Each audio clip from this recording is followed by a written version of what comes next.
இந்த வீடியோவில் வந்து வாய்ஸ் கொஞ்சம் கம்மியாக கேட்கும், லைட்டாக உடம்பு சரியில்லை, கொஞ்சம் அட்ஜஸ்ட் பண்ணிக்கோங்க.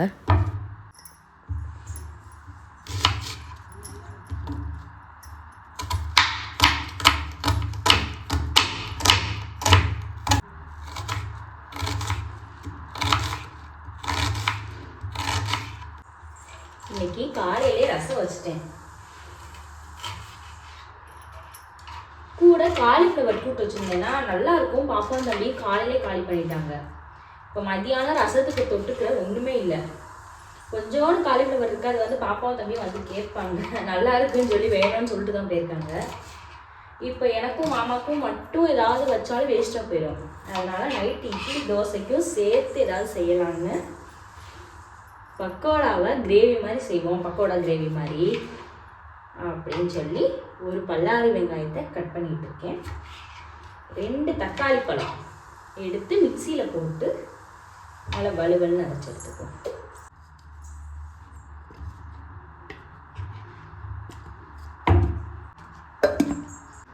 ரெண்டு தக்காளி எடுத்து வலுவலுன்னு அரைச்சி எடுத்துக்கிட்டோம். இப்போ இது ஓரமாக இருக்கட்டும். இப்போ அந்த மிக்சி ஜாரில் ஒரு கை நிறைய தேங்காய், 1 ஸ்பூன் சோம்பு, இது 2 மட்டும் வலுவலுன்னு அரைச்சிக்குவோம். தேங்காவும் அரைச்சாச்சு. இதே ஓரமாக வச்சுட்டு நம்ம கட் பண்ணி வச்சுருக்க வெங்காயத்தை வேறு இதில் எடுத்து வச்சுருவோம். இப்போ இன்னும் கொஞ்சம் வெங்காயம் கட் பண்ண போகிறோம். இந்த வெங்காயம் எதுக்குன்னா நம்ம வீட்டிலேயே இன்றைக்கி பக்கோடா செய்ய போகிறோம். பக்கோடா வந்து கடையில் வாங்கி கிரேவி வைக்கல, வீட்டிலேயே பக்கோடா ரெடி பண்ணி கிரேவி வைக்க போகிறோம் இன்னைக்கு. அதுக்கு 2 பெரிய வெங்காயத்தை எடுத்து நீள நீளமாக கட் பண்ணிக்குவோம். நம்ம கடையில் வாங்குறத வீட்டிலேயே செஞ்சோம்னா இன்னும் சூப்பராக இருக்கும். ஒரு பச்சை மிளகாவையும் குட்டி குட்டியாக கட் பண்ணி வச்சுப்போம்.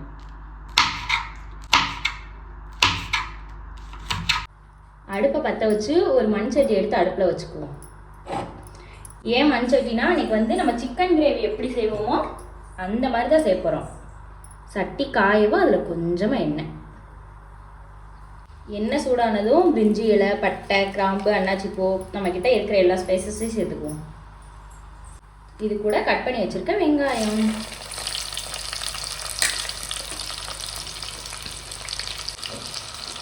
ரெண்டு கொத்து கருவேப்பிலை நல்லா வதக்கி விட்டுருவோம். வெங்காயம் இந்த அளவுக்கு வதங்கினதுக்கப்புறம் 1 ஸ்பூன் இஞ்சி பூண்டு பேஸ்ட்டு,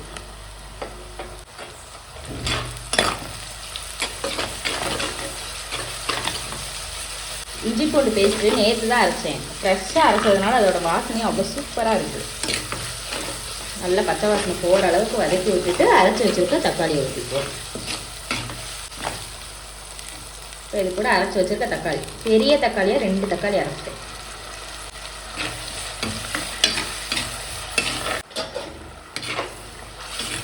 அரைச்சி ஊற்றின தக்காளி நல்லா வதங்கி வந்துருச்சு. இப்போ இது கூட மசாலாலாம் சேர்த்துக்கலாம். 1 ஸ்பூன் வத்தப்பொடி, 1 ஸ்பூன் மல்லிப்பொடி, 1 ஸ்பூன் சிக்கன் மசாலா. இது வந்து வீட்டிலேயே அரைச்ச மல்லிப்பொடி, இதுலேருந்து 1 ஸ்பூன் போட்டுக்குவோம். கொஞ்சமாக கரம் மசாலா. இன்றைக்கி வந்து புதன்கிழமை அப்படின்னா நான்வெஜ் தான் சாப்பிட்ணுன்னு தோணுச்சு. அதனால தான் நான்வெஜ் சாப்பிட்லைன்னா இந்த ஸ்டைலில் நம்ம இன்றைக்கி பக்கோடா குழம்பு வைப்போம்னு வச்சுட்ருக்கேன்.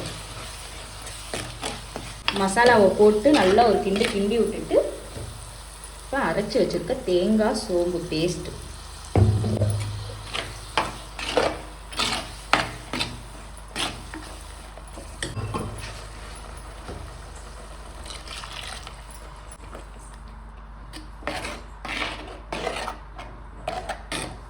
கிரேவிக்கு தேவையான அளவு உப்பு, தண்ணி ஊற்றி நல்லா கொதிக்க விட்டுருவோம்.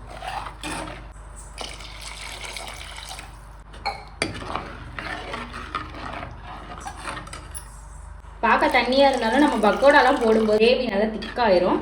அதனால் தண்ணி கொஞ்சம் கூட கொஞ்சம் ஊற்றி கொதிக்க விட்டுருவோம். அதுக்குள்ளே பக்கோடா எப்படி ரெடி பண்ணுறோன்னு பார்த்துடலாம். இப்போ பக்கோடா செய்கிறதுக்கு ஒரு கிண்ணத்தில் கட் பண்ணி வச்சுருக்க வெங்காயம், கொஞ்சமாக உப்பு,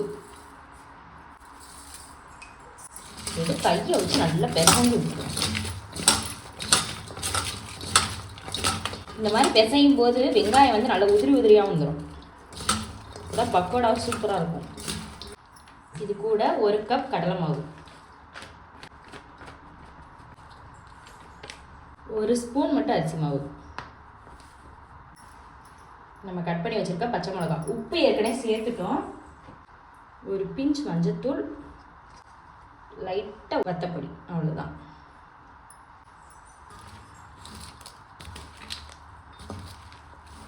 தண்ணி ஊற்றாமல் ஃபஸ்ட்டு நல்லா பிசைஞ்சு வச்சுக்குவோம். கொஞ்சமாக தண்ணி தெளிச்சு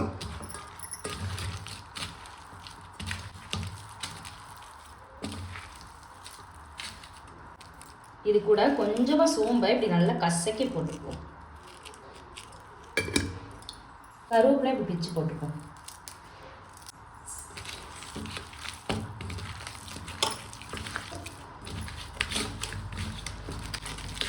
அவ்வளோதான். இப்போ இதை எண்ணெயில் போட்டு பக்கோடா ரெடி பண்ணிட வேண்டியதுதான்.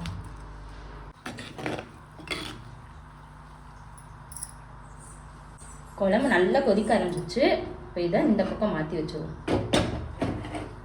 ஒரு வடச்சட்டி அடுப்பில் வச்சு பக்கோடா செய்கிறதுக்கு தேவையான அளவு எண்ணெய் நல்லா சூடாயிடுச்சு. இப்போ பக்கோடாவை குட்டி குட்டியாக போட்டு எடுத்துகிறோம்.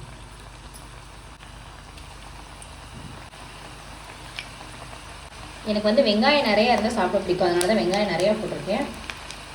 உங்களுக்கு வேணால் கடலை மாவு நிறையா போட்டு வெங்காயத்தை கம்மி பண்ணிக்கோங்க.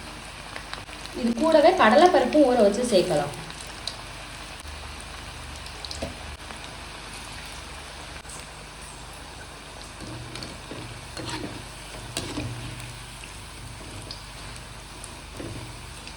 இந்த அளவுக்கு கலர் மாறினதும் எடுத்து தனியாக வச்சுருவோம்.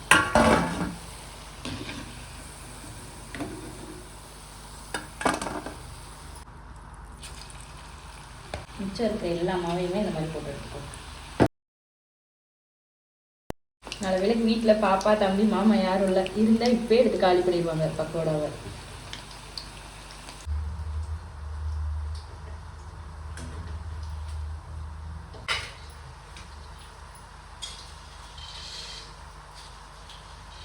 சும்மாவே சாப்பிடலாம். பக்கோடா சூப்பராக இருக்குது.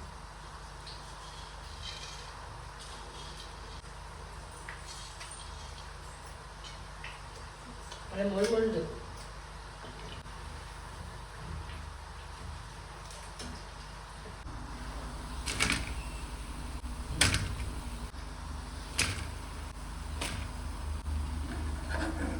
பக்கோடாலாம் ரெடி ஆயிடுச்சு. குழம்பு நல்லா தகன்னு கொதிக்குது. இப்போ இது கூட நம்ம பொரிச்சு வச்சிருக்க பக்கோடாவை போட்டு அடுப்பை சிம்மில் வச்சு ஒரு 5 நிமிஷம் விட்டுருவோம்.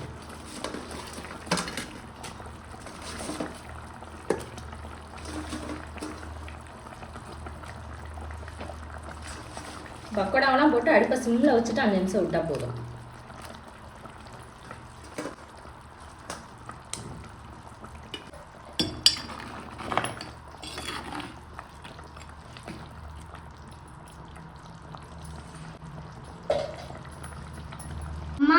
என்ன மேல்மா?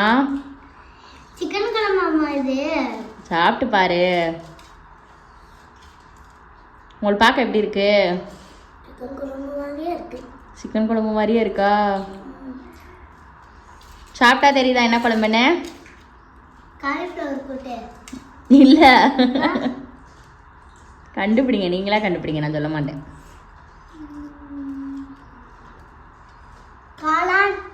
இல்ல, நல்லா இருக்கா? ஃபர்ஸ்ட் அதை சொல்லுங்க.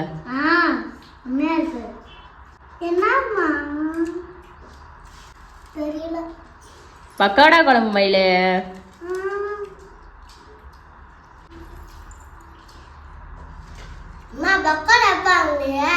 வாங்கல, வீட்லயே செஞ்சேம்மா.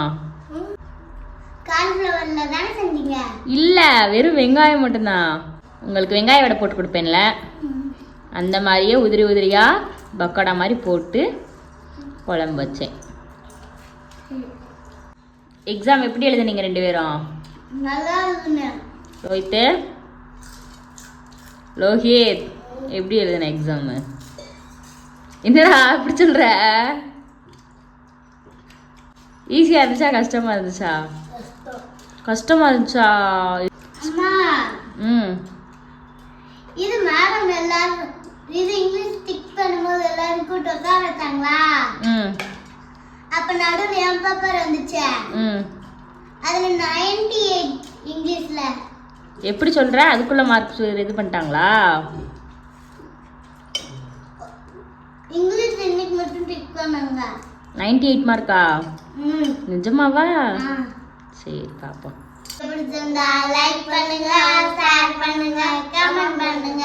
பாய். சப்ஸ்கிரைப் பண்ணுங்க சொல்லிடு. சப்ஸ்கிரைப் பண்ணுங்க.